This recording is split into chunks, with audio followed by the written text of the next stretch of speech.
ఈశ్వరుడు ఉన్నాడు అని నమ్మి బతుకుతున్నాడు అనుకోండి ఒకడు, వాడికి ఒక భయం ఉంటుంది. ఒరే ఈశ్వరుడు ఉన్నాడు రా, మనం తప్పు చేయకూడదు, కర్తవ్యత నిష్ఠ అలవాటు. వాడు ఏ స్థానంలో కూర్చొనివ్వండి, దేశానికి వాడి వల్ల ఉపద్రవం ఉండదు. ఎందుకంటే ఈశ్వరుడు ఉన్నాడని నమ్మి వాడు జాగ్రత్తగా ఉంటాడు, భయంతో. ఆరోగ్యవంతమైన భయం ఉంటుంది. రెండు, వాడికి ఒక ధైర్యం ఉంటుంది. ఎక్కడ ఉండనివ్వండి, నేను నమ్ముకున్న ఈశ్వరుడు ఉన్నాడు, ఆయన నన్ను కాపాడతాడు. అమ్మా నాన్న భార్య బిడ్డలు అన్ని వేళలా పక్కన ఉంటారండి. బడిబాయక తిరిగే ప్రాణబంధుడా అంటాడు అన్నమాచార్యుల వారు. ఎక్కడున్నాడు వెంకటేశ్వరుడు అంటే, ఒకే వేగంతో ఊపిరి లోపలికెళ్ళి బయటికి వచ్చేటట్టుగా చేస్తున్న ప్రజ్ఞగా ఉన్నాడు. వాడికన్నా దగ్గరగా ఎవరున్నారు? వాడే ఉన్నాడు ప్రాణవాయువుగా.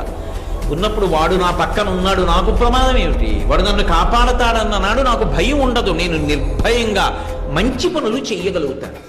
ఇప్పుడు ఈ నిర్భయత్వాన్ని, తప్పు పనులు చేయడానికి భయాన్ని కూడా